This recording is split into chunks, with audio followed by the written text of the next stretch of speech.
Now on Channel 3 and streaming on WFSB+. This is Eyewitness News at 6. And the big story right now on this Tuesday night at 6 is stirring up the Atlantic. Good evening and thanks for joining us. I'm Mark Zinni. And I'm Brian Shactman. Thanks for being with us here on Eyewitness News. Hurricane Erin expected to stay hundreds of miles offshore. However, it will churn up some pretty rough seas. Yeah, Luke Hydash is your reporter live at Stonington right now with more on the impact of the storm and what could happen here tonight. Luke? Mark and Brian, of course, a bulk of Connecticut is protected by Long Island. Here's a look at what things are looking like right now. So, of course, the further east you go, like here at Stonington Point, that's where you'll see the worst of conditions as the storm gets closer. Hurricane Erin will likely never see the mainland, turning away from southern New England later this week. But it will bring big waves and strong rip currents to the Atlantic coast. Tomorrow, our trip was supposed to sail in the ocean, fishing out in the ocean for fluke. And with the swell, a little bit of wind tomorrow, not going to be a pretty day out there. So we canceled our offshore trip. Captain Bob Wadsworth owns Sunbeam Fleets in Waterford, a charter fishing company, and says choppy water means good fishing, but not too choppy. Believe it or not, it usually helps it. Depends on the species. But blues and bass, they kind of like riled up water. Inshore fishing in Long Island Sound shouldn't be impacted, you know. Offshore, out in the ocean, yeah, that's going to get kind of rough the next few days. Rip currents are a big worry for Atlantic-facing coastline while the storm passes by. Not to say rip currents don't exist in the Sound, though. Lifeguard Sarah Johnson made a save just this week at Chinny Beach in Niantic. We followed the tide in and pulled them to the sand. Some people don't even think that they are here, and unfortunately they are. She says if you find yourself caught in a rip current, to just stay calm is the first priority. If there are lifeguards at the beach that you're at, just definitely wave your hands. Even if you yell, like, we'll come to you. It's not an emergency or anything, but stay calm and let us kind of do the work. We'll come out to you and make sure that we get you to a safe spot. Erin will be closest to Connecticut Thursday into Friday. We checked in with the folks over at the Cross Sound Ferry in New London today. They say that they're keeping an eye on things, but everything is running on schedule now for those summer ferries. We also checked in with a number of marinas down here in southeast Connecticut. They say no real preps are being made right now, just fingers crossed the storm stays out to sea. Your reporter live in Stonington, Luke Hydash, Channel 3 Eyewitness News. And much more on Erin coming up momentarily, but on the drought monitor, of course, southern Connecticut, the entire shoreline, parts of southeastern Massachusetts, the Cape and Islands, abnormally dry, if not moderate drought conditions. And we do have some much needed rain on the way, but too much in a small window of time could lead to some poor drainage flooding concerns by around this time tomorrow evening. Rain ramps up in coverage and intensity through tomorrow afternoon and evening. So tomorrow, a first alert weather day. The evening commute will certainly be impacted. So the rain right now moving through the eastern Great Lakes. Riding along a stalled frontal boundary. So if you are heading out and about this evening, no weather concerns. Temps drop through the 60s inland and along the shoreline. Overnight will bottom out in the 55 to 60 degree range inland, upper 50s, low 60s along the 95 corridor. Dry tonight, increasing cloudiness. Here's 7 o'clock tomorrow morning. Points thereafter from northwest to southeast, scattered showers become likely, evolving into periods of rain, steady at times, heavier, right on through tomorrow evening's commute, even into around 10, 11 o'clock tomorrow night, then tapering off as we head toward the Thursday morning commute. By then, we could see ½ inch to an inch, inch and a half of rain, perhaps some locally higher amounts. We're watching where the axis of heaviest rain sets up, but certainly we'll need that rain gear by tomorrow evening. By the end of the week, we are trending a little bit breezy. We'll have much more on Erin and what to expect for the weekend and beyond in the First Alert 7-day. All right, Mark, thank you very much. Now at 6, new information about a crash in Tolland to bring you. Town officials say it involved a car as well as a dirt bike. First responders were called this afternoon to the intersection of Anderson and Goose Lane. A kid was on the dirt bike and was flown to the hospital. Officials say their injuries are serious. The other driver, though, is okay. State police back in Hartford today where a fire killed 4 people. Also at the home on Schultes Place, a memorial for the victims, as you can see right there. We still don't know the names of those killed. Monday morning, flames tore through this house where 11 people called it home. Several others were injured, but still no word on a possible cause. Today we learned Connecticut officials now investigating reported threats made against State Representative Corey Paris. The alleged threats came from extremist groups after the Democrat from Stamford posted on social media saying residents should be aware about ICE in the city. Now, we got our hands on a recording of the threat. It is filled with profanity. Okay? Dumb. Okay? Okay, boy? Now, today we spoke with Lieutenant Governor Susan Bysowitz, who said she has been in touch with Corey Paris. She also said the hate here has to stop. The governor and I condemn any kind of threats of physical harm or death, especially to our elected officials. Now, Republican Senator Stephen Harding issued a statement moments ago also condemning the threats, writing in part, there must be zero tolerance for these threats. I just hope we live to get back in. You can just feel the emotion. A Naugatuck family, they've been living a nightmare for an entire year. This is a story you'll only see here on Channel 3. Yeah, a year since the historic, devastating flooding in the Naugatuck Valley. A husband and wife still are not back in their house. Luckily, though, volunteers are stepping in to help them rebuild. Yeah, we want to go out to your reporter, Dylan Fearon. He has this exclusive story live for us on Cherry Street in Naugatuck. Dylan. Well, Mark, Brian, hard to believe it's been a year since this 1,000-year flood. I mean, at the time, Cherry Street was in horrible shape. A lot has changed, but for Jim and Mary Grant, they're still living this nightmare, and they're in their 70s. Here's the house they've been living in for 35 years. The outside looks great again, improving every day. Still a lot of work to do on the inside. So because of that, Jim and Mary have been living in this camper for a year. I'm tired of it. Jim Grant can't hold it in any longer. The last year has been too demanding, too many gut punches. I just want to move back in my house. You want to move back in? Yeah. Somehow, a year after the devastating, horrifying flood, Jim and Mary are still not back in their home. And it ripped through there like a tidal wave. It just destroyed everything. Everything. Smashed down doors that were down there, cabinets I had, sinks, washer, dryers, hot water tank, furnace, just blew it all to pieces. The couple was trapped inside during the chaos, rescued by neighbors in small boats. Cherry Street is just outside the flood zone, so the Grants don't have flood insurance, no coverage. $40,000 from FEMA helped, but it's a fraction of the cost to replace everything. Money's tight, too. The Grants are in their 70s and on Social Security. Living in the camper's also been challenging, freezing in the winter, roasting in the summer. A year in that small of a space is difficult. They feel like everyone just forgot about them. I just hope we live to get back in. Like hell. Nightmare. The Grants, married for 54 years, have been given a lifeline. Jim Killoran in the Fuller Center of Greater New York City. The nonprofits helped rebuild 10 homes in the Naugatuck Valley for flood victims. Volunteers now working on Jim and Mary's.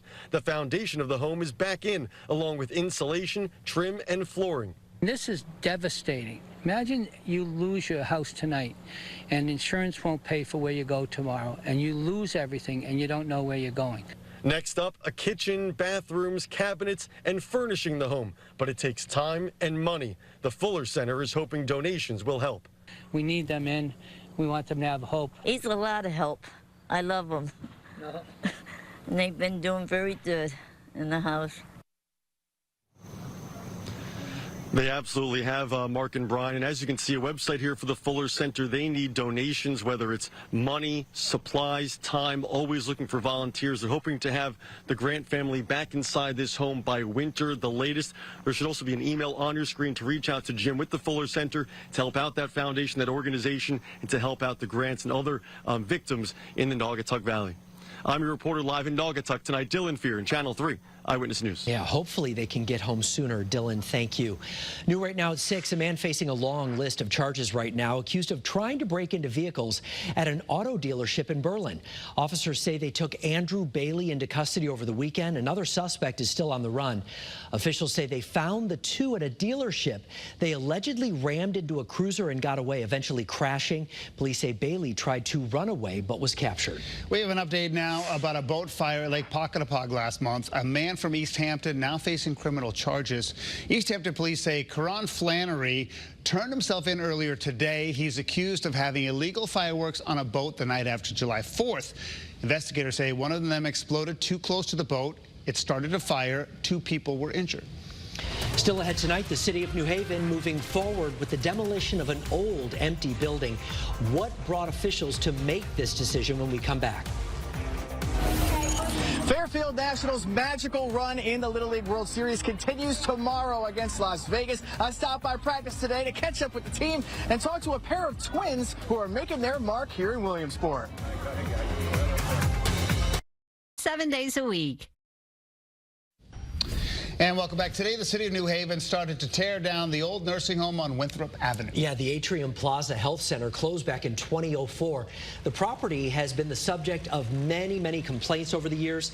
In fact, in the spring, a fire broke out at one of the buildings. The city said they have not heard from the property owner for quite some time, so they decided to just move forward with the demolition in the interest of public safety. By that point, I had already heard a number of the complaints from the neighbors about this property. When we came out, it was very clear that this was like a danger for the whole neighborhood and for the city, and something had to be done. It's still not clear right now what the plans are for the property coming up in the future. Health officials say mosquitoes trapped in Meriden did test positive for West Nile virus. The city joining a growing list of areas where West Nile has been found. The mosquitoes were taken on August 7th from Falcon Park. So far, there have not, though, been any reported cases in people this season. Still ahead right here at 6 tonight, Fairfield National making a splash in the Little League World Series. Yeah, we'll tell you about how a dynamic duo is helping fuel this special run. And with temperatures today peaking only in the mid-70s, running below average for this time of year. Tomorrow, even cooler as we transition to unsettled. Much-needed rain on the way, but too much too soon could lead to a concern for flooding. Much more on our first alert weather day. And, of course, Hurricane Erin all ahead when Eyewitness News at 6 continues.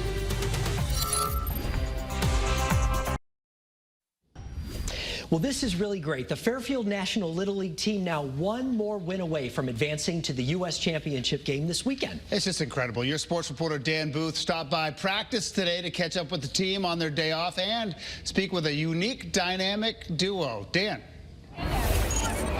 Fairfield National is on a magical run that has baseball fans from all over the world talking. They're exciting to watch. They play big in big spots, and most importantly, they know how to have fun. Two of the reasons that they've had this success in the Little League World Series is because of a pair of twins who are definitely making their mark on the biggest stage. If you ever did have the chance, who do you think would win? Would SJ do his thing on the mound, or would you go up there and hit that over the fence? I would hit it over the fence.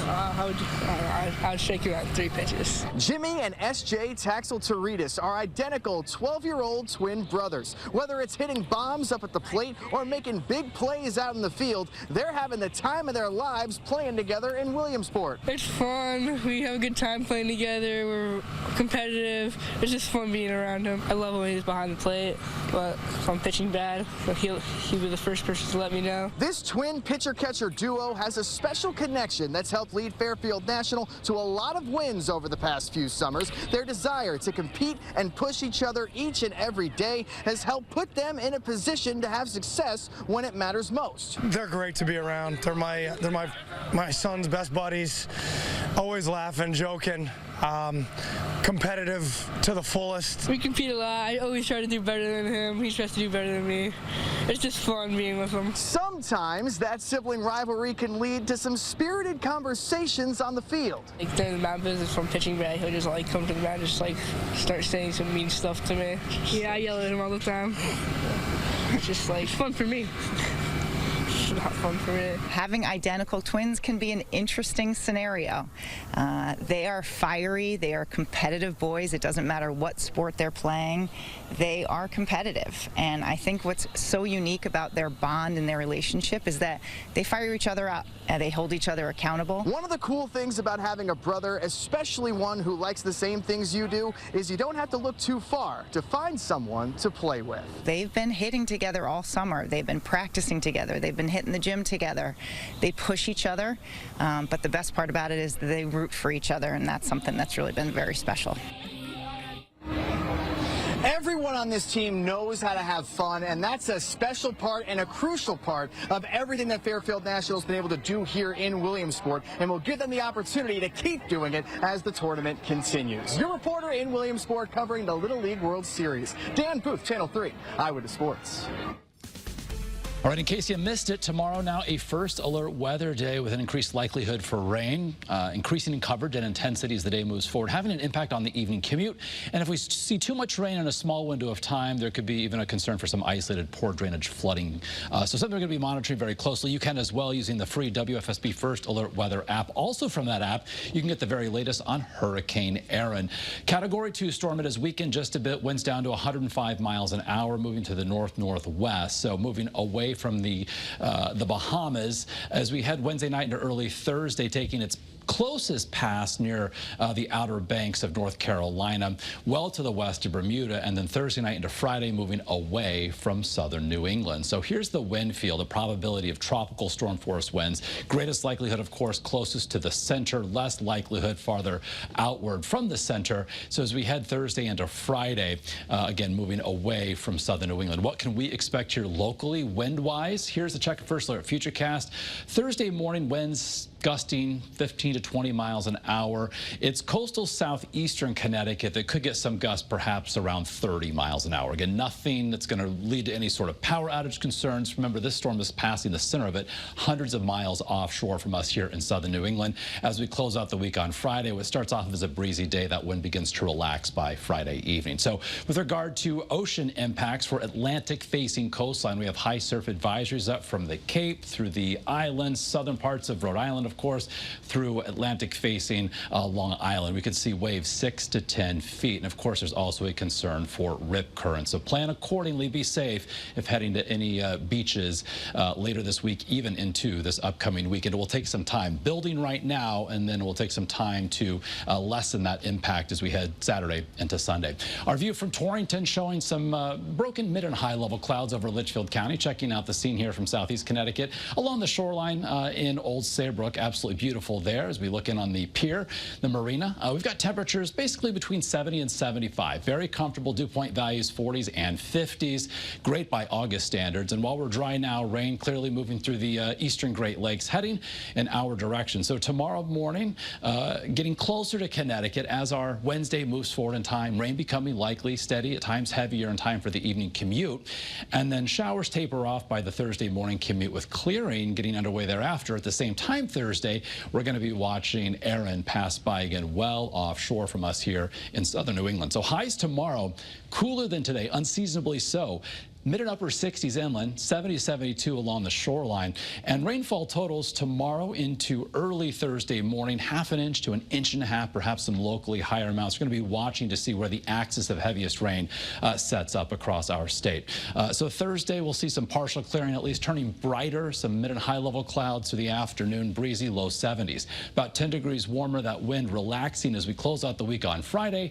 Saturday, we start off in the mid 50s by the afternoon, 80 to 85, ample sunshine, high pressure firmly in control. Then as another frontal system arrives late in the weekend into early next week, a chance for a shower or storm late Sunday, perhaps into Monday, depending upon how quickly or slowly that frontal system exits. Beyond its passage, though, as we head toward the middle of next week, remaining cooler than normal with highs in the mid-70s. It's 3 words I don't really like to say, back to school, but that's fine. Channel 3 is your back to school authority. Hartford's first day 1 week away on the 26th. To get ready for it, students and families went to Duncan Park today for a back to school event. Yeah, hard to believe, I think, for a lot of parents that it's time. Books, folders, pencils, all kinds of supplies given out for free. And those who went also learned more about school resources offered. Good luck to everybody as they get ready for back to school season. We'll be right back.